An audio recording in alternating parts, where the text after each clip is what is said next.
Fala aí pessoal, Marcel Collin aqui e hoje quem vai ensinar inglês para nós é o Guns N' Roses, aparecendo aí pela primeira vez nas nossas aulas, né? E já vem com o pé na porta com Paradise City, essa música que eu tenho certeza que deve mexer com alguma coisa aí na sua nostalgia. Você consegue lembrar quando foi a primeira vez que você ouviu Paradise City? Diz aí pra nós, compartilha com a gente esse seu momento nostálgico. É uma música longa, então não vou falar muito aqui nesse começo sobre o álbum e sobre a parte contextual da coisa, porque eu vou falando isso no decorrer da música. Música perfeita, diga-se de passagem, para quem quer aprender gírias, para quem quer aprender expressões, e tem muita tradução errada por aí, justamente por causa disso. Então, se você viu tradução e acha que entendeu a música, entendeu o que ela quer dizer, cuidado, porque tem muito detalhe aí que é bem específico, bem contextual, e é isso que a gente vai resolver aqui hoje, tá?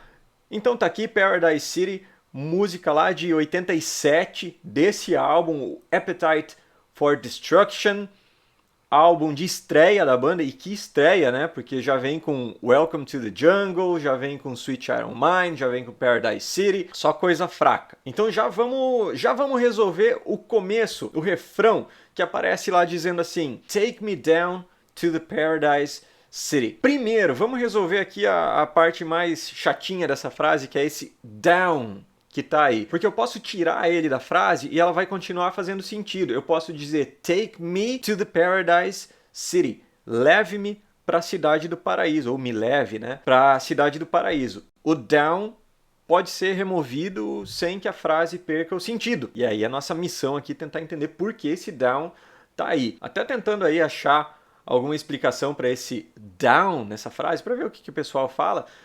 Ninguém conseguiu explicar direito, porque você normalmente vai ver a listinha das formas mais comuns do down nas frases, e não é bem isso que está acontecendo aqui. O down, normalmente, ele indica a direção para baixo, mas olha só como ele aparece de maneira parecida com essa aqui em outras músicas, tá?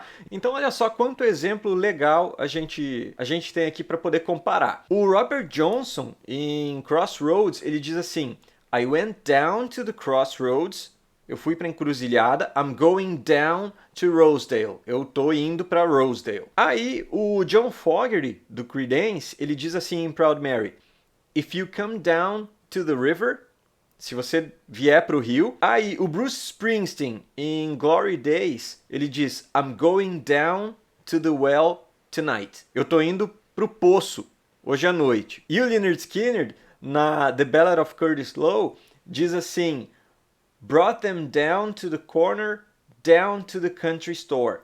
Trouxe elas para a esquina, trouxe elas, são garrafas, porque essa música fala sobre um menino que eu via um senhor tocar violão, e esse menino vendia garrafa, catava garrafa para vender, para poder tirar um dinheirinho. Então ele levava essas garrafas lá para a esquina, brought them down to the corner, down to the country store. Trazia elas na esquina, na mercearia, country store. Em todos esses casos, a gente pode tirar o down em todos eles. E a frase continua fazendo sentido. I went to the crossroads, I'm going to Rosedale. If you come to the river, I'm going to the well.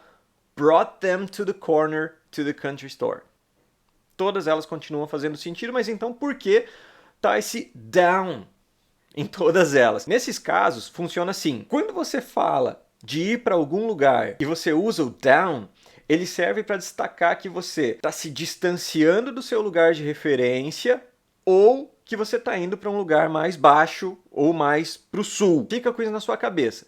Você está saindo do seu lugar de referência e está descendo para um outro lugar que você ou não conhece ou conhece muito pouco, que não é um lugar familiar para você. Olha como a gente faz isso em português, nos exemplos. O Robert Johnson é como se ele dissesse, eu fui lá para a encruzilhada, eu vou descer para Rosedale. O Creedence diz, se você descer aqui para o rio, o Bruce Springsteen, eu vou lá para o poço. O Skynyrd, levei elas lá na esquina, lá na mercearia. Então olha que essas opções, elas estão fazendo a mesma coisa. Poderia passar sem elas, mas elas estão indicando que o cara está saindo do ponto de referência dele e indo para um lugar que não é tão convencional assim, ou que não é aquilo com que ele está familiarizado. Então funciona agora para você o take me down to the Paradise City, me leva lá para a cidade do paraíso, me leva lá para o paraíso, take me down to the Paradise City, porque eu estou em outro lugar e eu quero ir para lá. Legal? Então vamos seguir aqui. Ele diz assim no refrão: Where the grass is green and the girls are pretty. Take me home. Esse take me home é um backing vocal que faz. Won't you please take me home? Bom, where the grass is green, onde a grama é verde. Me leve lá para a cidade do paraíso, onde a grama é verde. The grass is green and the girls are pretty. The girls are pretty. As garotas são bonitas, as garotas são lindas. The girls are pretty. Aí ele diz esse take me home, é uma expressãozinha completa, tá? Para falar, ó, me leva para casa, take me home. Isso aqui é cantado no fundo da linha principal, né? Porque a linha principal é won't you please take me home. Esse won't you please take me home é uma pergunta indireta, assim. Ah, você não me leva para casa? Por favor. Won't you please take me home? É como se ele estivesse pedindo um favor. Poxa, você não me levaria para casa? Won't you please take me home? No português não funciona tão bem por causa dessa negativa que tem aí. Mas essa é a ideia, tá? Agora, onde que é esse paraíso? Você sabe? É para ser lá no centro-oeste dos Estados Unidos. Porque é de onde o Axel veio. E o refrão ele fala sobre esse lugar. E todo o resto da música fala sobre a loucura de Los Angeles. Então você tem o refrão que fala sobre o paraíso, né, que é o centro-oeste, lá de onde eles vieram. E você tem o resto que é a maluquice. E você vai ver quanta maluquice que tem nesses versos. Primeiro verso diz assim: Just an urchin living under the street. I'm a hard case that's tough to beat. Just an urchin. Urchin é um termo aqui para uma criança capeta. Para fedelho. Possivelmente você já viu em filmes ou desenhos. Ah, fedelho. É uma criança encapetada. Tá? Esse é o tal do urchin. A expressão completa é street urchin. Porque é uma criança de rua, normalmente. Sabe aqueles filmes que passam em época que você vê esse tipo de criança que tem aqui na foto, normalmente fazendo bagunça na rua, provocando os outros. Essa é a ideia do street urchin. Living under the street. Morando embaixo da rua. Poxa, como assim morar embaixo da rua? Aí você pensa, o que tem embaixo da rua? Ou tem o esgoto, ou ele está falando aqui que está num nível tão baixo que chega a ser embaixo da rua. Então, just an urchin living under the street. I'm a hard case. Esse hard case é um caso difícil. Case pode ser caso e hard, difícil. Mas quando eu falo de uma pessoa, eu estou falando de uma pessoa que é difícil de lidar, uma pessoa meio insolente, assim. E é isso que ele está querendo dizer. I'm a hard case. Eu sou esse tipo de pessoa. Eu sou um caso difícil. That's tough to beat. Cuidado com a pronúncia aqui do tough, que é durão. E beat é bater, ou derrubar, ou vencer. Então, poxa, durão para vencer, durão para derrubar. A ideia aqui é o duro na queda. Então, ó, eu sou um caso difícil, eu sou difícil de controlar, e eu sou duro na queda. I'm a hard case that's tough to beat. Expressãozinha completa, esse tough to beat. Aí ele segue o mesmo verso. I'm your charity case, so buy me something to eat. I'll pay you at another time. Take it to the end of the line. I'm your charity case. I'm your charity case. Aqui a ideia de caridade, né? Eu sou o seu caso de caridade. Ele se coloca no alvo da caridade para a pessoa com quem ele está falando aqui nesse verso. Então, você vai fazer um ato de caridade para mim, então eu sou o seu charity case. Tá bom? Então, buy me something to eat. Buy me, compre-me. Compre para mim. Buy me something. Compre algo para mim. Compre-me algo para comer. To eat. Ué, já que eu sou o seu caso de caridade, então compra alguma coisa aí para eu comer. So buy me something to eat. I'll pay you. I'll pay you. Eu te pago. Eu vou te pagar. I'll pay. Sempre uso o futuro para isso, né? Quando você fala assim, eu pago. I'll pay. I'll pay. I will pay. Lembrando que esse will, apesar de ser futuro, ele pode ser usado nesse contexto. Quando você se oferece para fazer alguma coisa, você usa o will. I'll pay you. I will pay you. Tá? At another time. Outra hora. Eu te pago outra hora. At another time. Então, compra alguma coisa aí para eu comer que eu te pago outra hora. Take it to the end of the line. Take it é uma expressão para aguentar firme, levar alguma coisa. Take it to the end of the line. End of the line é o fim da linha, literalmente. End of the line, fim da linha. Então leve isso até o final da linha. Aguente isso até o fim, porque é o que vai acontecer. Eu sou seu caso de caridade, compra alguma coisa aí para eu comer que eu te pago outra hora. E vai ser assim sempre. Então vamos para o segundo verso. Não vou falar das repetições de refrão, né? Porque o refrão ele é sempre o mesmo. Então quando tiver algo de diferente, daí eu falo de novo sobre ele. Rags and riches, or so they say. You gotta keep pushing for the fortune and fame. Rags and riches. Se você olhar no dicionário, você vai ver que rag é trapo, um pedaço de pano, rag. E aqui ele está falando rags and riches. Ele está falando trapos e ricos. Não faz muito sentido, parece, né? Tem uma expressão aqui, e de novo, a gente está lidando com uma expressão, que é from rags to riches. From rags to riches, que é dos trapos à riqueza. Em português tem uma expressãozinha para isso que é o do lixo ao luxo, quando você vai da extrema pobreza até uma situação de riqueza. Tem um exemplo disso numa música do Bob Dylan, que é Every Grain of Sand, que ele diz assim: I have gone from rags to riches in the sorrow of the night. Eu fui do lixo ao luxo na tristeza da noite. I have gone from rags to riches. Rags and riches, or so they say. Or so they say é quando você quer falar, olha, é o que estão falando, é o que eles dizem. So they say. É assim que falam, pelo menos. Or so they say. You gotta keep pushing. Aqui, you gotta, lembra que é a maneira informal de dizer you got to.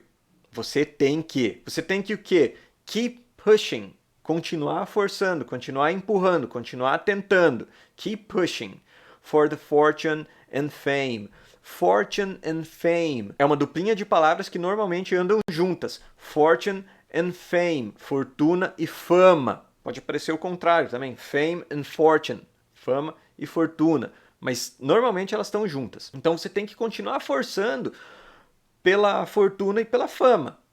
Você não pode desistir, porque o esquema é from rags to riches. If you wanna go from rags to riches, se você quer ir do lixo ao luxo, you gotta keep pushing. Você tem que continuar forçando, tem que continuar tentando.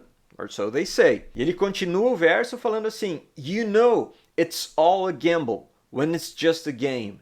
You treat it like a capital crime. Everybody's doing the time. You know, você sabe. You know, it's all a gamble. Gamble é aposta. Você pode pensar aqui como uma expressãozinha fechada também. It's all a gamble. É tudo uma aposta. It's a gamble. É uma aposta. When it's just a game. It's just a game. É só um jogo. It's just a game. Esse it's just a também você pode encarar como uma expressão que você pode usar em vários contextos. Quando você quer falar que é só tal coisa. Então, it's just a game. É só um jogo.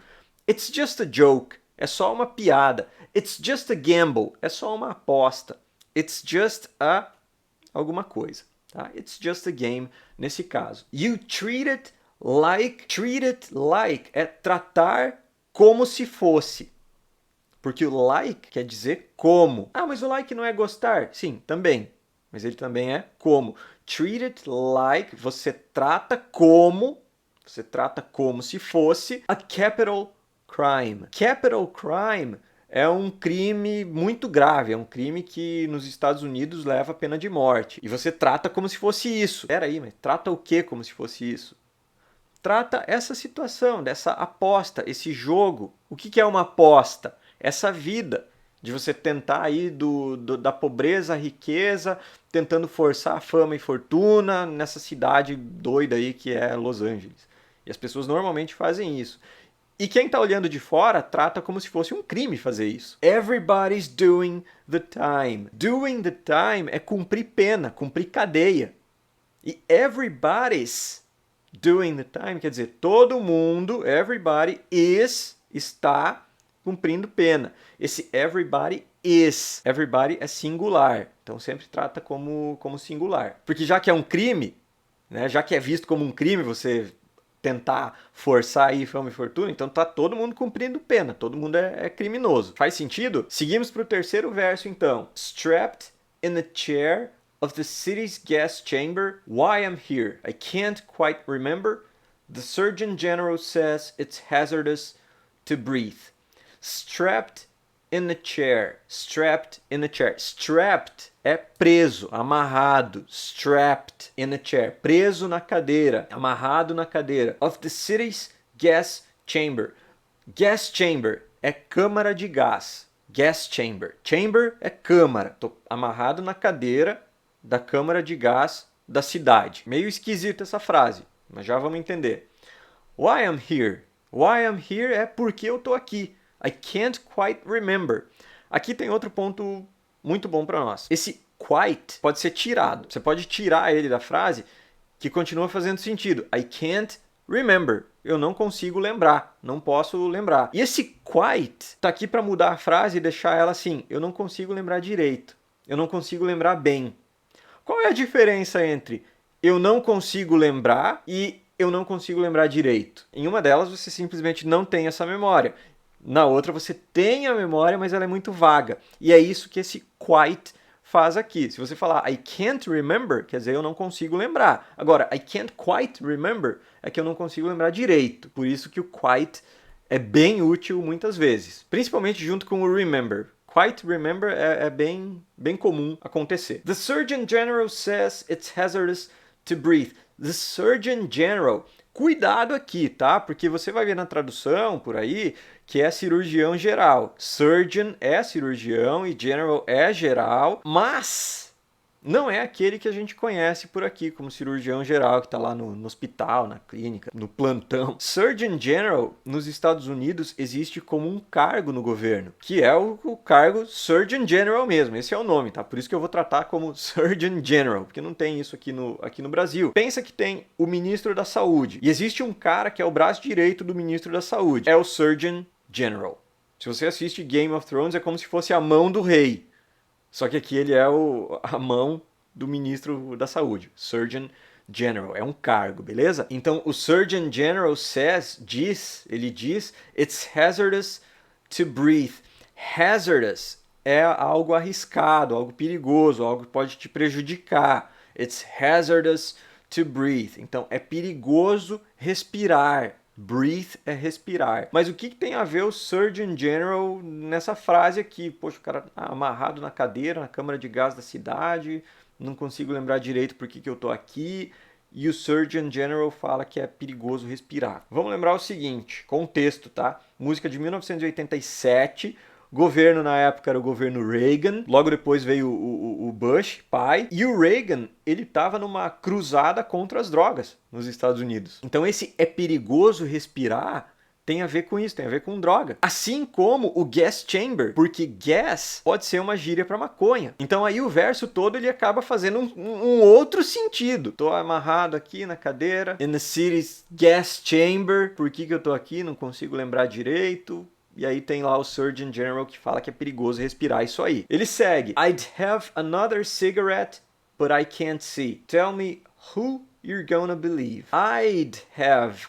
Esse I'd have é a contração de I would have. Eu teria another cigarette. Eu teria outro cigarette, cigarro. Não confundir com cigar, que é charuto. Importante lembrar aqui que no inglês a gente usa o have para indicar o consumo de alguma coisa. Então, se você vai tomar um café, have a coffee. Se você vai almoçar, have lunch. Se você vai tomar alguma coisa, have a drink. E se você vai fumar um cigarro, have a cigarette. Então o have pode ser usado nesses contextos que não é necessariamente ter de possuir, mas ter de consumir alguma coisa. Beleza? But I can't see. Eu não consigo ver, não consigo enxergar. Possivelmente por causa do gas chamber, talvez. Tell me who you're gonna believe. Tell me diga, me conte. Tell me who, quem you're gonna believe.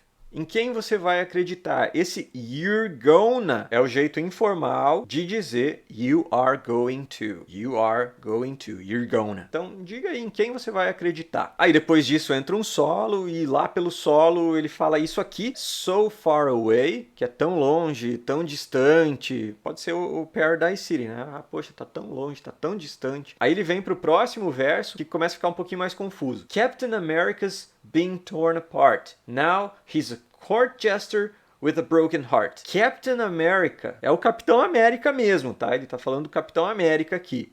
Já vamos entender se é mesmo o Capitão América de verdade ou se é sentido figurado. Torn apart é dilacerado, quebrado. Então ele está falando que o Capitão América foi quebrado, foi destruído, foi dilacerado. Captain America has been torn apart. Now, agora, hoje, he is a court jester.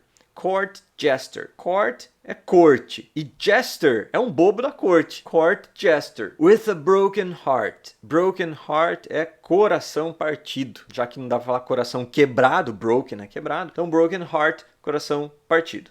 Capitão América tá destruído, tá quebrado. Agora ele é um bobo da corte com o coração partido. He said, turn me around and take me back to the start. I must be losing my mind.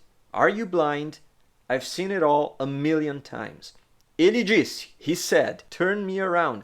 Turn me around é me vire, me gire, faz dar meia volta. Turn me around. And take me back to the start. Take me back é me leve de volta. Take me back. Olha quantos take que apareceram aqui, né? Então, take me down, take it. Agora, take me back, me leve de volta. To the start, me leve de volta para o começo, para o início. Aqui ele está falando do Capitão América, né? Poxa, me leva de volta para o começo. E em seguida ele diz, I must be losing my mind. Losing my mind é perdendo a cabeça ou ficando louco. Eu devo estar ficando louco. I must be losing my mind. Are you blind? Você tá cego? I've seen it all a million times. I've seen it all. Eu vi tudo isso. Eu já vi tudo isso. I've seen it all. Desde o passado até hoje eu já vi isso 1 milhão de vezes. A million times. E aqui às vezes fica difícil a gente fazer sentido da letra, porque tudo bem, a gente entende as palavras, entende as expressões, mas o que tem a ver uma coisa com a outra? Agora apareceu esse Capitão América aí do nada, parece. A gente não sabe quem é ele exatamente, mas a gente consegue entender o que ele representa, porque olha só, lembra desde o começo do primeiro verso. Então ele começa lá, from rags to riches, né, just a street urchin, né, só um moleque de rua aí, que vai tentar forçar a sorte pela fortuna, pela fama, aí ele vai tentar ir do lixo ao luxo, e nessa ele vai parar lá no City's Gas Chamber, né, na câmara de gás, seja isso o que for, começa a se meter com coisas que não deveria, coisas que a fama acaba proporcionando, a fama e a fortuna acabam proporcionando, e daí ele se torna o Capitão América, né? Todo poderoso, aquele que conquistou, aquele que conseguiu por conta própria se erguer, né? Então essa é a ideia do Capitão América. E agora esse Capitão América ele vira um bobo da corte, porque ele tá com o coração partido, ele não conseguiu nada, ele é quebrado, ele é dilacerado. No fim das contas foi tudo uma ilusão. E aí quando ele percebe isso, ele fala assim, não, então me ajuda aqui a eu dar a meia volta e me leva lá pro começo que eu vou tentar tudo de novo. Por isso que ele continua dizendo aqui, poxa, eu devo estar ficando louco, você tá cego? Eu já vi isso acontecer 1 milhão de vezes, essa mesma história. Começa pobre, faz fama, faz fortuna, faz cagada, perde tudo e quer voltar lá pro começo. Essa é a vida de loucura que com certeza o Guns N' Roses passou por isso. A gente já viu, né? Você que conhece Guns, você sabe que eles passaram por essa situação aí. Aí depois disso vai refrão, repete várias vezes o refrão, a música dá aquela acelerada, né? E aí vai misturando o refrão com algumas frases. Então eu vou colocar aqui só as frases que são diferentes e que aparecem aí, entre essas repetições de refrão. Então ele vai dizer lá, I wanna go, I wanna know, I wanna see how good it can be, take me down, spin me around. Então aqui tem vários I wanna, que são a maneira informal de dizer I want to, que é eu quero. Então ele vai falar vários eu quero aqui. Então, I wanna go, eu quero ir. I wanna know, eu quero conhecer. I wanna see, eu quero ver. How good it can be, o quão bom pode ser. how good, o quão bom it can be. Isso pode ser. Eu quero ver o quão boa essa situação aí pode ser. Take me down, né? Tá repetindo lá o que ele diz no refrão, me leva. Spin me around. Spin me around. Spin é girar, rodar. Spin. E spin me around é me dá a volta, me faz dar a volta, me gira. Pode ser um sinônimo de turn me around, que é o que o Capitão América fala para ele antes. E aí esse ciclo começa de novo, né? Você vai girar o Capitão América, ele tá destruído, vai tentar tudo de novo. E o ciclo se mantém. E essa é a letra inteira de Paradise City. Letra longa, com muita expressão, com muita gíria. O que eu sugiro aqui é que você volte, dá uma olhadinha, faz uma lista dessas gírias e dessas expressões, faz algum tipo de flashcard e tenta contar uma história. Porque quando você consegue contar essa história da música na sua cabeça, as expressões elas vêm meio que automaticamente, porque você conseguiu associar a expressão com uma história. Porque se você tentar decorar simplesmente por decorar, a chance de não internalizar isso é muito alta. Então, vai nessa, tá? Faz a listinha, lembra da história e com certeza quando você vê uma situação parecida com essa no dia a dia, ou em filme, ou em série, ou em música, você vai conseguir lembrar dessas expressões com muito mais facilidade. Beleza? Então é isso. Sugestões, dúvidas, perguntas são sempre muito bem-vindas. Obrigado pela paciência de vocês, valeu e até!